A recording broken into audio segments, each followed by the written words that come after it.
What up, what up, what up, what up? It's your boy P. Skip. Welcome to the best half hour of your entire Tuesday. You know what time it is. It's time to get into his course.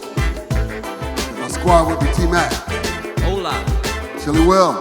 Gracias, amigo. Let's do this. Man, what a great weekend. Happy Memorial Day to all the vets. We appreciate you. But let's get into this, y'all. I want to read from 1 Corinthians, chapter 1, starting at verse 27 through 29. We'll read this out of the Amplified, and it says this. But God has selected for his purpose the foolish things of the world to shame the wise, revealing their ignorance. And God has selected for his purpose the weak things of the world to shame the things which are strong, revealing their frailty. God selected for his purpose the insignificant base things of the world and the things that are despised and treated with contempt, even the things that are nothing, so that he might reduce to nothing the things that are, so that the one may be able to boast in the presence of God. I said that because, I read that because for those of you who haven't heard the announcement, the Bucks have hired Toronto Raptors assistant coach Adrian Griffin. For me, and here's what I'll read. Per the report, the process included an individual meeting between the finalists and Milwaukee's main man, Giannis, at his house. General Manager John Holtz and Chris Middleton were all invited to this meeting. And afterwards, they end up picking Griffin. Now, Griffin, for those of you who don't know, used to be an assistant coach under Scott Skiles, who was one of the head coaches for the Milwaukee Bucks. The team went on to... Way back when we was losing every game. I remember that. Right. The team went on to choose Griffin, who was endorsed by Giannis. And the report stated that barring any changes, Griffin will be the 17th head coach in the Milwaukee Bucks franchise. Now, I thought of this because of Giannis being a guy who's considered to be a underdog. You know, I can still remember when the Bucks selected him, how many boos came from the crowd. Boo, boo, what is this? Boo, where did he come from? Now, this is the face of the franchise. Now, this is the two-time MVP. Now, this is the NBA Finals MVP. There's a different, now we don't, first you didn't want him. Now we want to do everything it takes not to let him go. So I think part of this is, I think Giannis, one, likes an underdog story. I think he likes people who have been counted out. I think he likes the fact that those type of people are the people he likes to work with because he knows they're going to give their 100% in this. And so I don't know enough about Coach Griffin to know his personality, to know if he's a defensive-minded coach or offensive-minded coach. I don't know if he's still part of that Popovich regime, and however Pop coaches, that's how all of his teams go. I don't know what kind of a coach he is, but there has to be something in him that one Milwaukee Bucks, he was a dark horse if you ask me, because I didn't even hear anything about him being in the coaching ranks or candidates. But two, that Giannis and Chris Middleton both said, yeah, you know what, I think this is the one we want. Tim, let's go with you. Have you heard anything about this guy, or do you know anything about him? What do the streets say? Because you be getting some street knowledge that most of us don't know. I did. I called a few sources. I called a few sources because just like you, Pastor, I didn't know a lot about the guy's detail. I had forgot that he was assistant coach under Scott Skiles. But I hear from several people, everybody who I heard from saying this was a very good choice. They said for the last 5 to 6 years, he's been a finalist for a lot of the NBA job openings and never did get the opportunity to catch a break to catch one. So he was pretty much due for an opportunity. They say he's a very even-keeled guy. When he played in the league, he played on several teams, and he was more of a glue guy. He was, somewhat of a journeyman, but always a guy who you needed on your team, who provided whatever it was you needed, being some defense, scoring, some rebounding, etc. I hear from some people who coached him in the NBA that his personality and his approach to the game is perfect for a person like Giannis and a team like the Milwaukee Bucks. So I'm optimistic about it. I just don't want to go back to our losing ways. We can't, this is one of them things where you can't put the genie back in the bottle once he get out. So once we hire him, that's what we got. So I'm looking forward to it. He seems to be a guy who had perseverance. The other thing I didn't know was that he has a son that actually plays in the league presently. Okay. Yeah, so I didn't know that either. So I mean, he seemed to be, a guy who maybe can make the best of it. So we'll see. Right. Yeah, so I can't say that I'm happy with it or sad with it. I'm just like you, Skip. I really don't know enough to be happy or sad. I mean, it's yet to be seen as far as I'm concerned. It was interesting that they didn't get a guy who had championship experience. That's why I thought they would get Nick Nurse, because he had won a championship. But I guess this guy has won championships as assistant. So maybe they looked at that as the next best thing. But it's going to be interesting to see how things go. Plus, if Middleton is meeting with them in this interviewing process, odds are he's going to opt in on his $40 million contract. That would be my guess. Yeah, I'm thinking that too, if they're even allowing him to be a part of the decision making. Exactly. Yeah. And, the other piece to this team is, I recently heard an interview from Drew Holiday, who said that rumor about, me retiring, he said that was 3-4 years ago. He said, I love Milwaukee and I'm not looking to leave. He said, he said, I mean, what I heard is that he's not going for another NBA contract after his contract is up in Milwaukee. It'll be 16 years in the league, and he wanted to retire at that point. Not that he was thinking about leaving, going elsewhere. Right. So we'll see what that looks like. T-Mac. Yeah, I mean, he's, the mystery man. I guess the question marks abound regarding, him and his coaching ability. But I think that one of the cool things about it is that, a brother is getting a chance. I mean, there are a number of coaches who are white coaches in the league that I never heard of before they got a chance. I mean, Steve Nash going to the loaded Brooklyn team, although he was a former player, he hadn't had any, coaching experience, assistant or otherwise. I think this is a matter of a gentleman who paid his dues. And as Will said, was a finalist, from some of Will's sources in some coaching, head coaching positions. He probably is overdue, probably should have got a chance 3 or 4 seasons ago and didn't. And just so happens now to be in a position where the best player on the team endorsed him. The fact that they're meeting at Giannis's house, that makes it pretty personable. I think he, as a gentleman who has been scrappy, and anybody that has done anything on an entrepreneurial type deal or has been the underdog or was the only person that believed in himself, has always said, just give me a chance. I'll go ahead and show and prove if you give me a shot, and you have to have the shot. And given his journey being a player that played in the NBA, which is noteworthy itself, he's from Wichita, Kansas, a hardworking blue collar type place, went to Seton Hall for college, played college ball. He's had some success. He's played for a number of teams, including the Celtics, Rockets, Mavericks, Bulls, and the now defunct Seattle Supersonics. And low-key, he was a CBA player, and in 1999 had a banner year where he won the CBA championship. He was the CBA Finals MVP and was the CBA League's most valuable player. So he has some receipts as well. So when it comes down to players maybe dogging it and not really doing the X's and O's, he can get up in their grill and say, no, look here, bro.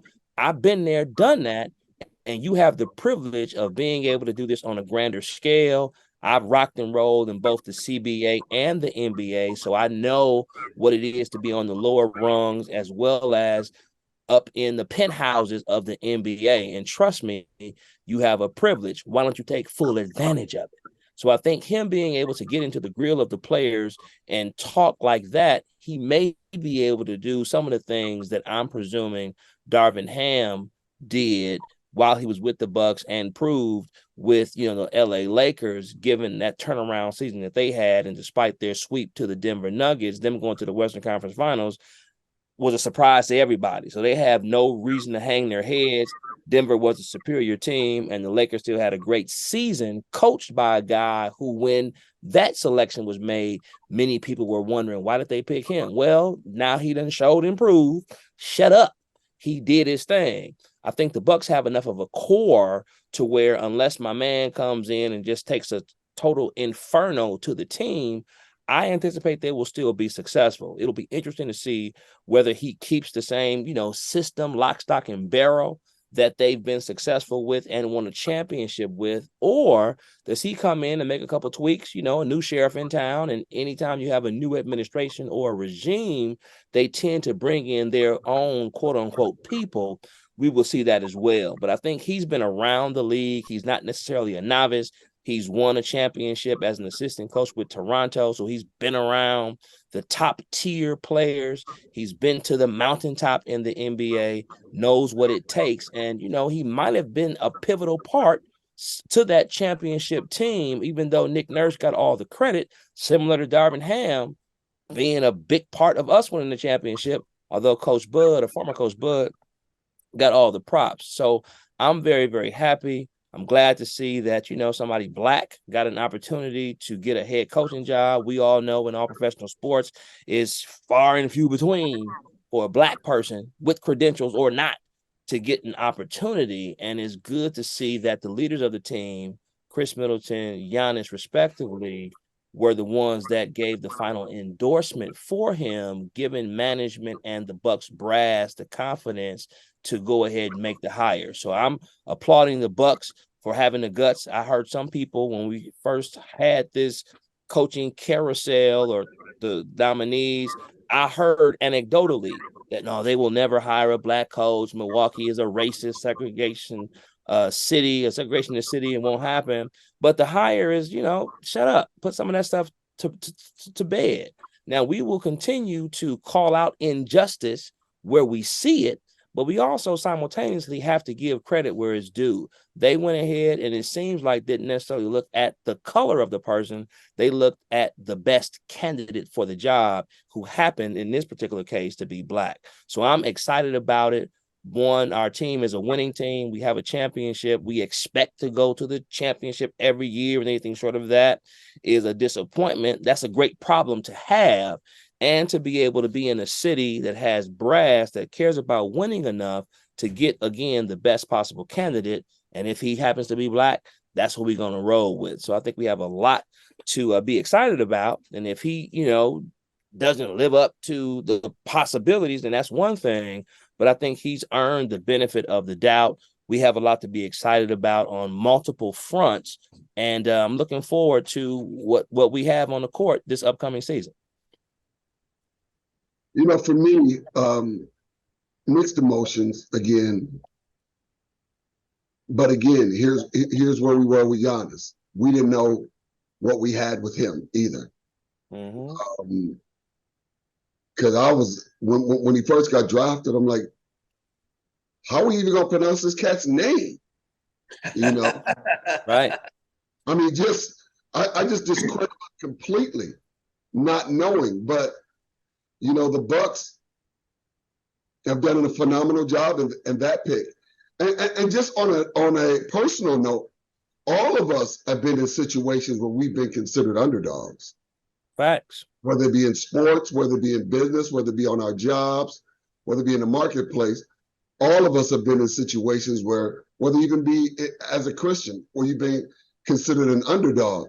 But I love the fact that God said he uses the foolish things of the world to confound the wise. And to some people, us being selected to be where we are, they're like, what fool would choose them? Amen. But look what we've done. Amen. Amen. In the shoes that we've got and the positions we put in.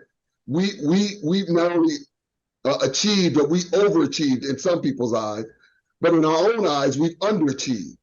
You know, and so I love the fact that the Bucks are willing to take a chance, not on a name, not just somebody who's got, you know, a bunch of rings already, but somebody who they said, you know what, maybe this is the person who can breathe new life into this team, give them a second win, and give them the ability to.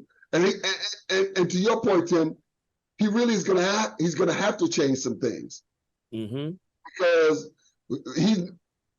we cannot afford another meltdown like we did to Miami with Giannis where he is.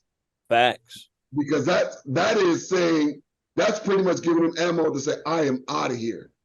You know, so. And he can sign an extension this year. And he might, if they have a season that looks that looks good. But if they have a season like they've been having, I think we might be seeing the last of Giannis. Yeah, I think to that point, Pastor Skip, and I think you're exactly right that this is really high stakes for, you know, Coach Griffin as well as the Bucks with regards to, hey, what kind of product you're going to put on the floor. I think that Giannis's involvement with the decision, ultimately, however much or little it was some impact. And I think Coach Griffin, you know, talked to him one-on-one and conveyed to him that, hey, man, I understand y'all underachieved. Y'all played yourselves. These are some of the things I'm going to bring into the mix. You as the leader, I need you to buy in, because if the leader buys in, the rest of the team is going to fall in line. And I think with some tweaks here and there, this is my philosophy on what can get us back to the championship, and not just back to the championship, but to win it. You won a championship before you are a champion. You ain't the only one that has hardware here. I also won a championship, and I might have even been the one that was the architect of that wall that stopped you in 2019 that got us to the championship. So I understand where you're coming from. I need you to understand where I'm coming from, and us together can be a dynamic duo, and we can get back to the mountaintop. I just need a chance to run the show, and with your endorsement, I believe I can do that. Yeah, I really do think, you know, to your point, Tim, I was going to make that point as well. You know, he could very easily be the architect. And he also could say, you know what? We knew what you guys had, and we knew who you were when we played you. But we also knew how to eliminate your strong suits and really expose your weaknesses. Right. And that's how we won. And so, you know, Coach Bud's thing might have been offense, but I'm just telling you, y'all got enough offense. What we need to do is bring up our defense. And that's where I'm going to rely on you. I'm going to be on Chris. I'm going to be all of y'all to get in folks' faces and shut folks down. If you want a championship, that's what's going to have to happen. You just how people win championships is you outscore the other team. That means stopping them from scoring, but yet they don't stop you. And so that has been the Bucks' biggest problem. And with that being said, segueing over to, you know, the Miami Celtics series, Game 6 was a pure, unadulterated barn burner. An old school. Woo, woo, wee. Hey, the same thing that'll make you laugh or make you cry. When Jimmy Butler hit that laying down shot to send it into overtime against the Bucks. Right. Hey, old boy hit a laying down shot to send it to 7 game in Boston. Same thing to make you laugh and make you cry, won't it? Hey, you reap what you sow, bro. You reap what you yeah. I'm gonna say this though. It seemed like Jimmy was avoiding shooting all the way until the fourth quarter.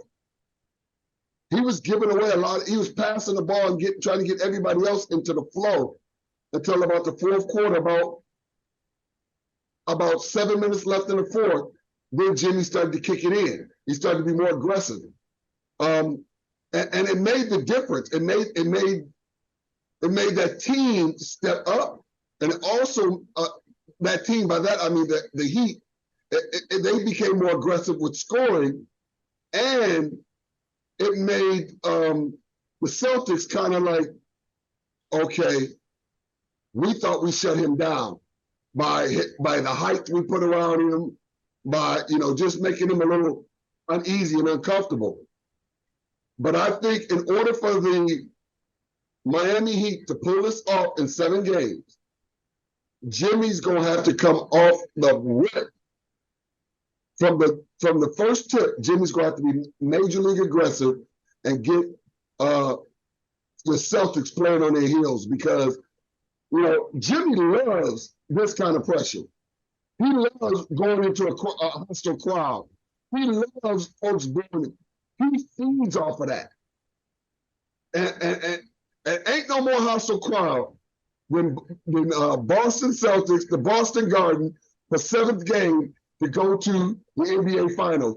That's everything. That's a scripted story that every basketball player wants. So this is going to be a great show. I predict. What you think? Well, I'm gonna say this: if you know all that, you don't think Boston know all that? Oh, they know all that. Okay, so they're gonna be setting their chessboard up to prevent him. So they saying that we know what Jimmy is capable of doing. He has a reputation and a resume from here to Mississippi. So we know what that man can do. We done seen him do it. He done did it consistently. So we want to see if somebody else can do it. Right. So Boston, I think they're gonna be making it as difficult as possible for Jimmy. So those other teammates of his are gonna have to step up. You think about it. If Robinson, is that his name? Robinson, if he would have hit one of them wide open threes, they would have won. Right. He wasn't capable of hitting. Them was the easiest threes he had all night. He missed both of them. 2 of them in a row. Yes. So Boston is like, well, we're gonna see if Robinson can beat us, if Bam Adebayo can beat us. We're not gonna let Jimmy beat us. Unlike the Bucks did. The Bucks just let Jimmy have 60 points. I think Boston know that, and I think their defense is gonna be geared towards somebody else gotta beat us. Yeah. Too bad. Yeah, I mean, I think that it was definitely a great game. I'm thrilled that Boston won. I didn't want the Heat to win. I thought Boston had outplayed Miami for most of the game, had a meltdown in those last 7 minutes that you talked about, Pastor Skip. I think it was as much Jimmy Butler coming alive as Boston beginning to be tentative. They've shown a kind of a pattern of this. That was kind of the Achilles heel that kind of, stopped the Bucks against Miami as well. They took, a double-digit lead into the 4th quarter in 2 of those last games that they lost to the Heat, had no business losing. Boston didn't have any business losing last night's game or that most recent game either. I mean, thank God that Derek White, fundamentally sound. Kudos and shout out to fundamentals, because he was the inbounder on the basket and trailed it, went to the hole to get the rebound. That's just fundamental basketball. So something is to be said about folks that are just fundamentally sound and, taking a mini miracle. What you going to say something, Pascal? Shaq and Charles Barkley, they call him the big lining. Right, because of his hey, they call him what they call it? What they call it? The big lining, because he got a receding hairline. Joker's gonna rib. Haters gonna hate. How Shaq, Kenny, or Barkley, or Johnson gonna say something about somebody's hairline? It's pure audacity, bro. Pure audacity. It is. Neither one of them can say nothing about nobody's hairline. No, or waistline for that matter. Let it be known. Right. That said, my man won the game for them, bailed them out. Boston also should be applauded for coming back from, a 0-3 deficit, which, again, they had no business being down 0-3. Miami, to their credit, Miami was just doing their thing, handling their business. But I think Boston gave them a couple of those games. And the fact that they've come back from 0-3 shows and proves that they are the better team when they play their best. Game 7 will not be a gimme for either team. I think Miami is still going to come despite that body blow, that tough loss. They've shown throughout the playoffs that they're scrappy. When a person shows you who they are, believe them the first time. So we respect them. You know, the whole management team from Pat Riley to Coach Spoelstra to Jimmy, you know, doing all what he's been doing without his second best player, Tyler Hero, who's been out since game 1 of the series against the Bucks. So Miami is great. And their supporting cast has really stepped up, from the Martin cat to the Faye Vincent, to the Vincent guy, to Duncan Robinson. I mean, they've had this collective win by committee type deal. Duncan Robinson, I think, missed some of those shots because you're not an elite player. Y'all ain't got no business doing. You wasn't supposed to hit because you ain't no money guy. You wasn't supposed to be shooting. He wasn't supposed to be him shooting. It was supposed to be Tyler Hero shooting. Exactly. And when he was hoping for one to go in, that just shows that, hey, man, we respect you. You're an NBA player, so you in the league. You went undrafted. You know what I'm saying? So I respect you, but you weren't supposed to hit that shot. Boston, the better team, wasn't supposed to lose off, dare I say, a fluke. Now we get to game 7, you know, all bets are off. You still got to show and prove. I think Boston should feel really, really good about themselves. I think they should expect to win. And even if Jimmy goes off, he gives them a 50 piece, that should not be enough for them to win. If Jason Tatum, Jaylen Brown, and the rest of the Boston cast, Marcus Smart, all those guys do their thing, as well as their supporting cast, if both teams play their best, I think Boston's best is better than Miami's best because, again, they're the better team. And while it is very difficult and unusual to beat a team 4 times in a row, I think as we've seen Boston claw back from the, you know, ashes like the Phoenix, you know, I don't think anybody would feel out of order if they expected Boston to win this game. Their baseball team did it some years ago against the vaunted Yankees, being down 0-3. Nobody really gave them a chance. I watched that series, I think it was in 2004, on their way to their first championship since the curse of Babe Ruth, you know, years ago. They won 4 straight. Matter of fact, in 2 or 3 of those games, they were down some runs as late as the 7th and 8th inning and came back and won. So as far as the city, as far as the spirit, to the degree that, you know, the crowd can be the 6th man, if you will, I think Boston will have all of that.